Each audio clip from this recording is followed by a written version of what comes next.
क्या आप Delhi PGT commerce teacher बनना चाहते हैं? अगर हाँ, तो आपके पास मेरे द्वारा ये तैयार किए हुए 2 बुक्स होने चाहिए जो कि आपकी 100% एग्जाम में आने वाले पैटर्न को कवर करता है। इसमें ना केवल थ्योरी है बल्कि प्रॉपर एमसीक्यूज भी हैं जो आपको एग्जाम में देखने को मिलेगा।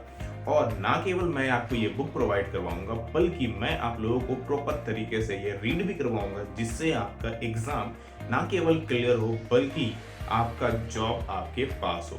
तो अगर आप लोगों ने अभी तक ये बुक नहीं लिया हुआ है तो नीचे दिए गए इस नंबर पर मुझे व्हाट्सअप कीजिए और अपना टीचर बनना कंफर्म कीजिए।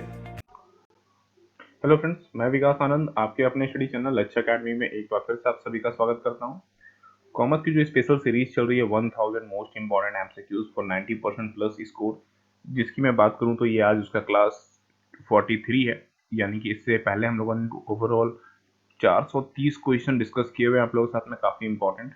नहीं देखे हैं तो जरूर देख लीजिएगा। ये आपके नेट के लिए, जेआरएफ के लिए, पीजीटी के लिए या फिर किसी भी तरह के अकाउंटेंट एग्जाम के लिए काफी इंपॉर्टेंट है और काफी बार एग्जाम में इस तरह से क्वेश्चन आपको देखने को मिलेगा। तो चलिए बिना टाइम को वेस्ट किए हुए क्लास शुरू करते हैं। पहला क्वेश्चन देखते हैं 431 नंबर का। दो लिस्ट दिए हुए हैं आपके सामने, दोनों को मैच करना है, लिस्ट 1 और लिस्ट 2 को। बेसिकली यहाँ पर जो चीज दी हुई है ये कौन सा कब स्टैब्लिश हुआ था आपको ये बताना है, या फिर इनसे जुड़े हुए जो डेट्स हैं आपको वो ध्यान में रखना है। चलिए बताइए, आरबीआई जो है वो कब नेशनलाइजेशन हुआ था? मेरे ख्याल से इसका आंसर आप सभी को पता है। जी हाँ, बिल्कुल सही, आप लोग बिल्कुल सही गैस कर रहे हैं। जी हाँ, 1949 आरबीआई इसी दिन हमारा नेशनलाइजेशन हुआ था। ठीक है ना।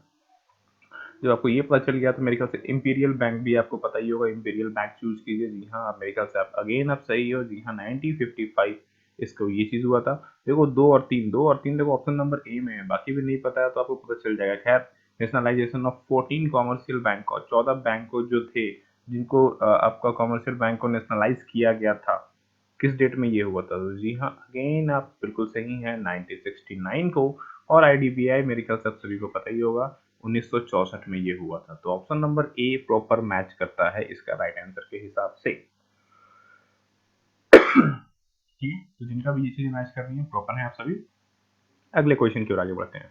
ओके, अगला क्वेश्चन अगेन हमारे पास बैंक से ही कुछ जुड़ा हुआ है।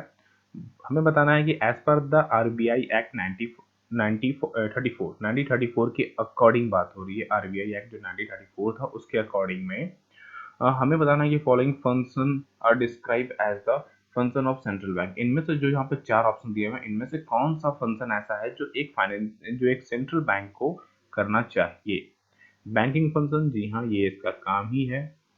सुपरवाइजरी फंक्शंस, जी हाँ सुपरवाइजरी तो ये करती है क्योंकि वो चेक करना कंपलसरी है इसके लिए।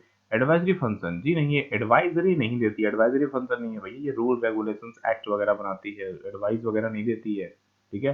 प्रमोशनल फंक्शन अगेन ये भी एक पार्ट है। तो एक तीन चार देखिए ऑप्शन नंबर ए में ये चीजें आपको देखने को मिल रही हैं। मेरी काफी चीजें क्लियर है आप सभी के। चलिए अगले क्वेश्चन की ओर फटाफट आगे बढ़ा जाए। ओके, क्लियर है ए नंबर ऑप्शन। अगला क्वेश्चन है हमारे पास, phishing is an attempt to acquire. हमें बताना है कि फिशिंग जो होता है बेसिकली ये होता क्या है। देखो फिशिंग से सिंपल सी अगर मैं समझाऊं होता क्या है, जैसे कि आप लोग अपने मोबाइल्स पे जितने भी आईडी पासवर्ड यूज करते हो, फॉर एग्जांपल के लिए चलो एफबी में ले लेता हूँ। ठीक है, क्योंकि एफबी अकाउंट आज के डेट में सभी के पास है ऑलरेडी। तो एफबी अकाउंट में कुछ ना कुछ आपके पास आईडी होती है, कुछ ना कुछ आपके पास यूजर नेम होता है आपके पास, और कुछ ना कुछ आपके पास पासवर्ड होता है। ठीक है, तो अगर मैं किसी भी हैकिंग के माध्यम से अगर मैं इनकी चोरी कर लेता हूँ तो बेसिकली ये फिशिंग कहलाती है। ना केवल मैं एफ बी एग्जांपल दिया, लाइक आपके बैंक के जो एटीएम कार्ड्स हैं जो आपके, ठीक है, लाइक डेबिट क्रेडिट कार्ड जो भी आप बोल दो, ठीक है, ओवरऑल एटीएम में लिख रहा हूँ। ठीक है, तो जितने भी आपके कार्ड्स हैं अगर इन तरह के अगर किसी तरह की हैकिंग होती है तो बेसिकली ये चीज जुड़ा हुआ है। तो बेसिकली हम इसमें क्या हैक करते हैं? आपके आईडी, यूजर नेम और पासवर्ड, आपके पिन कोड, इन सब चीज को हैक किया जाता है।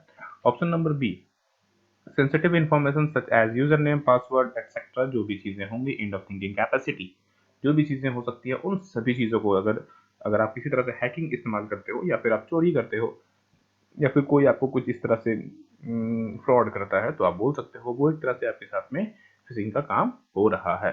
ठीक है ना। चलिए नेक्स्ट क्वेश्चन की ओर आगे बढ़ते हैं। ऑप्शन नंबर 2 करेक्ट आंसर है हमारे पास।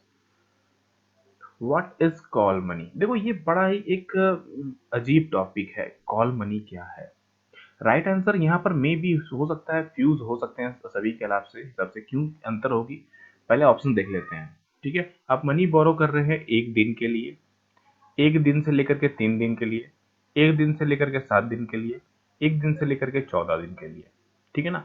अब देखो राइट आंसर एग्जैक्टली मैं बात करूं तो कॉल मनी वो होता है जो सिर्फ और सिर्फ एक दिन के लिए पैसे लिए जाए। ठीक है, और एक दिन से अगर ज्यादा हो, ठीक है, बेसिकली जो कॉल मनी है वो 1 to 14 डेज होता है। ठीक है ना, यानी कि एक दिन से लेकर के 14 दिन तक। लेकिन एक खासियत ये होती है कि अगर आप एक दिन से ओवर हो जाते हो, यानी कि अगर आप एक दिन को पार कर लेते हो, तो अगले 2 दिन से मैं बोल सकता हूँ कि 14 दिन तक का जो टाइम पीरियड होगा उसे बेसिकली जो नाम दिया गया है वो है नोटिस मनी। ठीक है, लेकिन एग्जाम में सबसे बड़ा कंफ्यूजन होता है कि अगर आप इसे भी टिक मारते हो और ये भी टिक मारते हो, तो एग्जाम के पॉइंट ऑफ व्यू से ये दोनों सही है, या तो एक और डी, दोनों 100% सही हो जाते हैं। बट आपको अब चूज क्या करना है? मैं दोनों बोल रहा हूँ सही है, तो आप एग्जाम में क्या करोगे? देखो ये जो अभी फिलहाल जो मैं बेसिकली जो आंसर बताने जा रहा हूँ वो नेट में 2-3 बार एग्जाम में पूछा जा चुका है, उसके हिसाब से बताऊंगा। Right answer option number D है। आपको कहाँ कहाँ क्या क्या अटेम्प्ट करना है। ठीक है, अगर आप कोई नेट की टीचर्स की इस तरह के एग्जाम दे रहे हैं तो आपको ये वाला ऑप्शन चूज करना है। लेकिन अगर आप कोई बैंकिंग की तैयारी कर रहे हैं, अगर आप मैं बोल सकता हूँ, या फिर आप बोलो आप आरबीआई की तैयारी कर रहे हो, मतलब आरबीआई बैंकिंग की ही होगी। ठीक है, आप कुछ इस तरह के यानी कि आईबीपीएस की तैयारी कर रहे हैं, या फिर आप किसी पीएसयूज कंपनी के अकाउंटेंट की तैयारी कर रहे हैं, ठीक है, तो आपको ऑप्शन नंबर ए चूज करना है। इवन आप सीए की भी तैयारी कर रहे हैं, सीए सीपीटी जो है हमारा, ठीक है, इसकी भी तैयारी कर रहे हैं, तो आपको यही आंसर चूज करना है, क्योंकि आईबीपीएस में ये क्वेश्चंस को यही चूज किया गया है, लेकिन नेट वाले एग्जाम में ये चूज किया जाता है। तो दोनों तो 100% सही है, किसको कौन कब करेक्शन करेगा ये थोड़ा कहना मुश्किल हो जाता है। इसीलिए अथलीट में कॉल मनी का क्वेश्चन कम आते हैं, लेकिन आने के पूरे चांसेस होते हैं, क्योंकि कहीं ना कहीं कंफ्यूजन ये क्रिएट करता है आप सभी को। तो वो एक दिन तक हो तो क्या कहलाता है ये कॉल मनी, एक दिन से ज्यादा यानी कि 2 से 14 दिन तक चले जाए तो ये नोटिस मनी में चला जाता है। इसीलिए मैंने ये क्वेश्चन लिया ताकि अगर प्रॉपर क्लियर कर सको कि आपको दोनों में टिक करना है एज पर योर रिक्वायरमेंट। आप देख लो, आप जिस चीज का एग्जाम दे रहे हो उसके हिसाब से आप अपना आंसर चूज कर सकते हो। ठीक है ना? चलिए अगले क्वेश्चन की ओर आगे बढ़ते हैं। अगला क्वेश्चन है हमारे पास, जो कि लास्ट क्वेश्चन है। The regulatory authority of regional rural bank is, जो हमारा एक तरह से आप बोल सकते हो रूरल रीजनल बैंक एक्ट जो था उसके अकॉर्डिंग में यहाँ पर कौन सा बैंक है जो बनाया गया था, उसको देखते हुए अगर मैं इस एक्ट की बात करूं तो बेसिकली जो जो एक्ट है ये लाया गया था हमारा 1976 में। ठीक है, जो रूरल रीजनल एक्ट जो था हमारे पास, ठीक है, ये कब लाया गया था? 1976 में।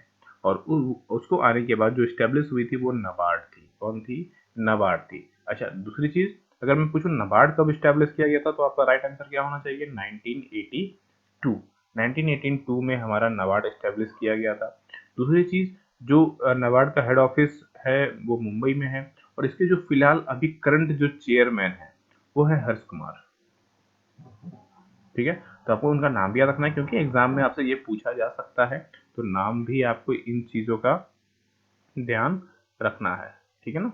और ये इसकी फुल फॉर्म की बात करूं कि नाबार्ड का फुल फॉर्म क्या है, मेरे ख्याल से सभी को पता ही होगा, national bank for agriculture and rural development. ठीक है ना?